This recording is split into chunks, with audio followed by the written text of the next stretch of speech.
Praise the lord. యేసు క్రీస్తు పరిశుద్ధమైన నామమున మీకు నా యొక్క శుభవందనములు తెలియచేస్తున్నాను. బాగున్నారా? దేవునికి వందనాలు. దేవుడు ఈ మాసములో 18వ దినము మనకు అనుగ్రహించినందుకు దేవునికి కృతజ్ఞతలు చెల్లించుదాం. నేటి దినము బయలుపరిచిన దేవుని వాగ్దానము: దేవునిని ఆశ్రయించిన నీకు ఏ మేలు కొదవగా ఉండదు. ఆమెన్. ఈ వాగ్దానమును దేవుడు 34వ కీర్తనలో 10వ చరణమందు వ్రాయించాడు. సింహపు పిల్లలు లేమిగలవై ఆకలిగొనును, యెహోవాను ఆశ్రయించు వారికి ఏ మేలు కొదువై ఉండదు అని దేవుడు వ్రాయించాడు. యెహోవాను ఆశ్రయించువారు అనగా దేవునిని వెతికేవారు. దేవునిని వెతికేవారు ఎవరు అంటే 9వ చరణములో వ్రాయబడి ఉంది. దేవునిని వెతికేవారు దేవుని భక్తులు, ఆయన యందు భయము కలిగిన వారు. యెహోవా భక్తులారా, ఆయన యందు భయభక్తులు ఉంచుడి. ఆయన యందు భయభక్తులు ఉంచువానికి ఏమీయూ కొదువ లేదు అని కీర్తనాకారుడు దావీదు గారు వ్రాశారు. ప్రభువునందు ప్రియ కుమారుడా, కుమార్తె, ఈ కీర్తనలో వాగ్దానాలు ఎవరైతే దేవుని నమ్మి ఆయన యందు భయభక్తులు ఉంచుతారో వారికి ఈ వాగ్దానాలు షరతులతో కూడి దేవుడు అనుగ్రహించాడు. దేవుని వాగ్దానాలు కొన్ని సందర్భాలలో షరతులతో ఉంటాయి, కొన్ని వాగ్దానాలు కృపతో ఆధారపడి ఉంటాయి, కృప మీద ఆధారపడి ఉంటాయి. ఈరోజు ఈ వాగ్దానము దేవునిని ఆశ్రయించిన వారికి ఇవ్వబడి ఉంది. యేసు క్రీస్తు ద్వారా నీవు దేవునిని ఆశ్రయించి ఉన్నావు. దేవునిని ఆశ్రయించిన నీకు ఏ మేలు కొదవగా ఉండదని దేవుడు వాగ్దానం చేశాడు. అడవిలో మృగరాజు అంటారు, అనగా సింహము అన్ని జంతువులకు రారాజు. దాని పిల్లలైనా ఏదైనా సందర్భములో లేమిగలవై ఆకలి కొంటవేమో గాని దేవునిని ఆశ్రయించిన వానికి ఏ మేలు కొదువై ఉండదని దేవుడు వాగ్దానం చేస్తున్నాడు. ప్రభునందు ప్రియమైనటువంటి వాళ్ళరా, దేవునిని ఆశ్రయించిన నీకు ఏ మేలు కొదవగా ఉండదు అని దేవుడు వాగ్దానం చేసినప్పుడు వాటిలో కొన్నిటిని మీకు తెలియచేయాలని ఆశపడుతూ ఉన్నాను. 1, మనలని భయాల నుండి ఆయన విడిపిస్తాడు. 2వ వాగ్దానము, కష్టాల నుండి రక్షిస్తాడు. 3వది, మనకు కావలి కాయడానికి తన దూతలను ఆజ్ఞాపిస్తాడు. 4వది, మన అవసరాలు తీరుస్తాడు. 5వది, సమృద్ధి అయిన జీవాన్ని ఇస్తాడు.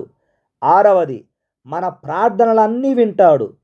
7వది, తన సన్నిధితో మనలను ఆదరిస్తాడు. 8వది, మన ఆత్మలను విమోచిస్తాడు.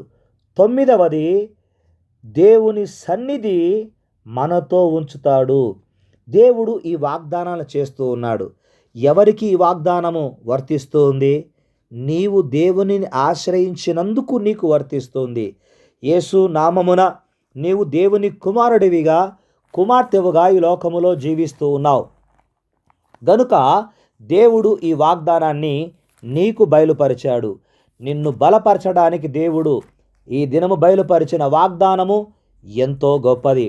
యోహాను సువార్త 1వ అధ్యాయంలో వ్రాయబడిన మాట ప్రభునందు ప్రియమైన వారలరా, 1వ అధ్యాయం 12వ వచనములో ఈ విధంగా ఉంది: తన్ను ఎందరు అంగీకరించిరో, అనగా యేసు ప్రభువును, వారికందరికీ, అనగా తన నామమందు విశ్వాసముంచిన వారికి దేవుని పిల్లలగుటకు ఆయన అధికారం అనుగ్రహించెను అనే మాట రాయబడింది.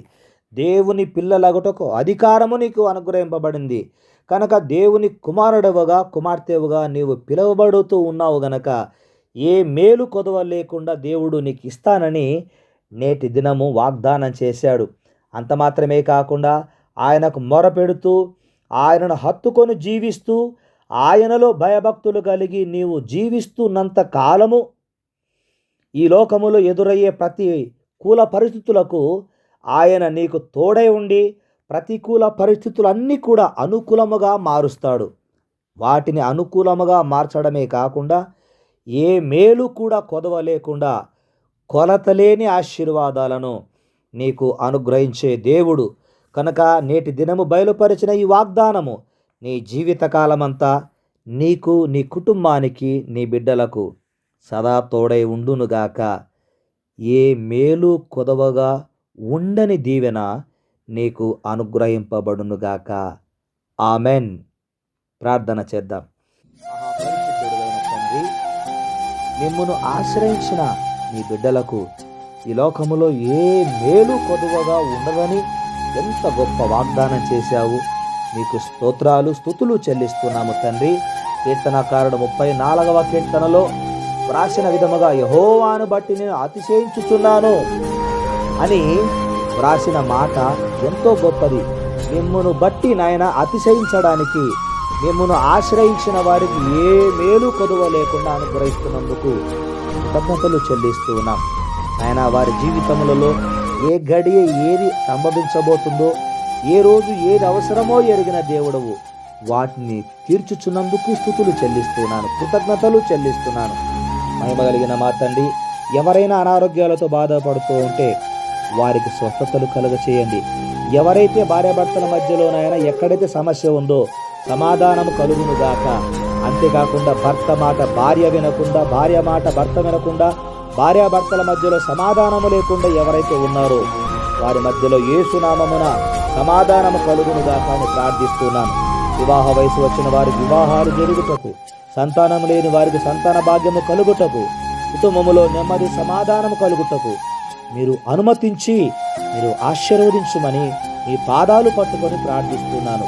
మిమ్మల్ని ఆశ్రయించిన వారికి ఏ మేలు కొదవలేదన్న తండ్రి, కొదవలేని మేలులను నీవు అనుగ్రహిస్తూ వాటితో పాటు కుటుంబాలలో నెమ్మది, సమాధానము, సంతోషము, సంపూర్ణత మీరు దయచేయమని ప్రార్థన చేస్తూ పరిశుద్ధత నుండి అతి పరిశుద్ధతలోకి నడిపిస్తూ, విశ్వాసములో నుండి అత్యధికమైన విశ్వాసములోకి ఆయన మీరు నడిపిస్తూ బలపరచుమని, యేసయ్య రాకడ కొరకు సిద్ధపరచమని ప్రార్థిస్తున్నా.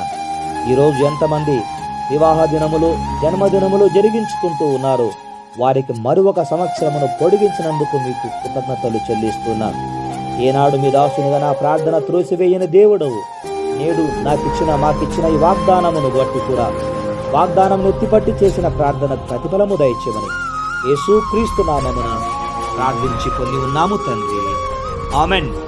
తండ్రి, కుమార, పరిశుద్ధాత్మని యొక్క సన్నిధి, సహాయము, సహవాసం ఇప్పుడు ప్రభువు రాకడ పర్యంతం వరకు నీకు, నీ కుటుంబానికి తోడై ఉండునుగాక. Amen. Amen. May God bless you.